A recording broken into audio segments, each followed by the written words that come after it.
So we're here to talk today about Shiny Bits in Between. I'm pretty certain you published it in June of 2020. Is that right? Yeah, Okay. yeah. Through And, a small press, indie press. okay. Yeah, in Texas. Excellent. And it's women's fiction, literary fiction. Yeah. Um, and I'm just curious, how did you get into writing, and what made you want to publish this book? Well, I've always written since I was a kid, like a lot of us authors. And I just never thought to share it. I got my degree, I got my MA in English literature, but I just never, it didn't cross my mind to try to publish for some reason. And then I started doing writing workshops. Okay. And the feedback I got in those classes sort of empowered me, I guess. And I thought, well, let's give it a shot. So I'd had this story brewing in my mind for years, and had been writing a lot of poetry and kind of little flash bits, and which I thought, I didn't see the connection until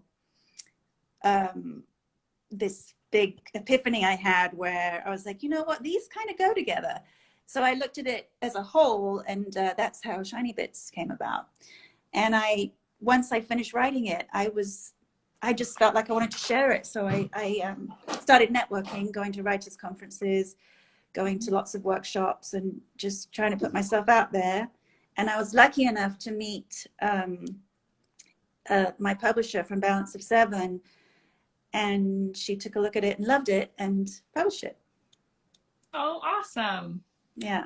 It sounded like it was kind of a, I don't want to say easy process, but finding your publisher, it was a little bit on the lighter end of It things. was serendipitous, I think, because we actually took a workshop together, and she had started this new press, and we kind of had the same writing sensibilities, although she's kind of a little bit more fantasy, but I do magical realism sometimes, so it kind of went together that way. And it took me about a year from when I queried to when I got it published, just her accepting it, because I'd sent it out to a bunch of agents and other publishing companies, and got my rejections, as we all do, and got a couple of interested people, but so that whole process of networking and querying was about a year. And it took me also a while to write the book, just because I said it was sort of in stages. Plus, I was homeschooling my youngest son, so I didn't have as much time to devote to writing as I do now, since he graduated. Oh, okay. So when did you start writing Shiny Bits in Between?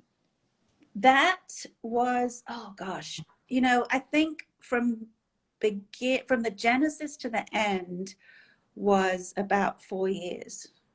Oh, okay. So that would have been what, 2016? Actually, you know what? It was 2015. Yeah. It's when I very first kind of thought to write it. Yeah.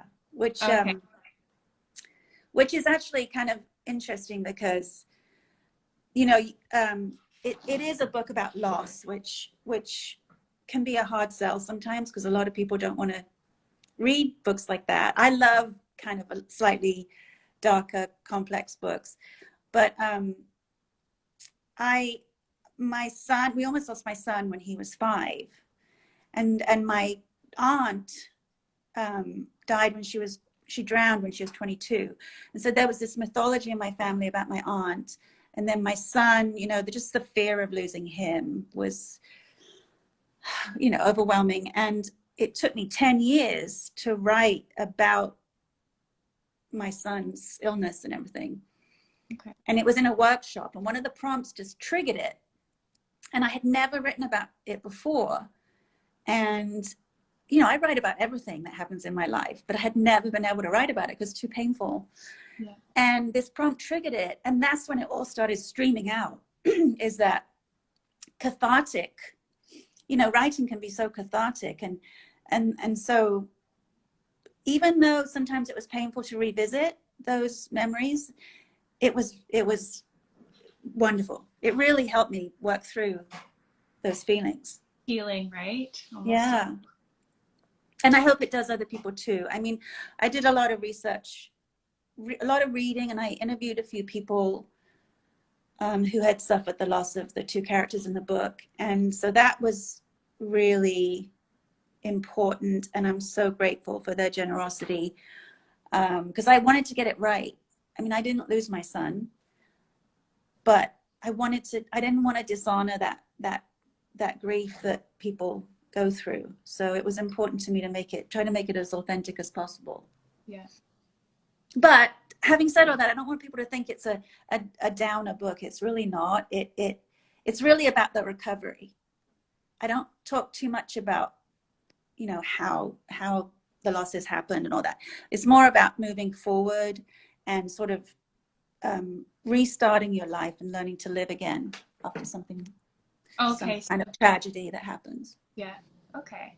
So the tragedy that happens isn't necessarily in the book?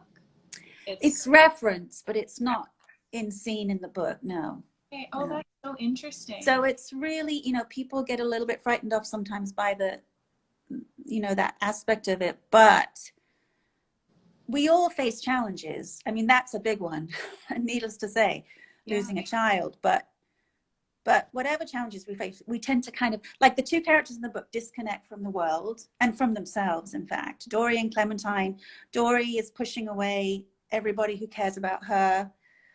And Clementine is kind of hovering between madness and sanity. She's wandering the shorelines, searching for her lost boy in the waves. And so when fate brings them both to Bolivar Peninsula, which is where the book's set, which is on the Texas Gulf Coast.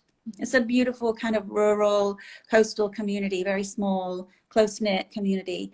And so by moving there and by meeting each other and helping each other, they're able to overcome and restart their lives, like reawaken themselves. It sounds beautiful. Just Thank you. Going through, you know, the recovery process and then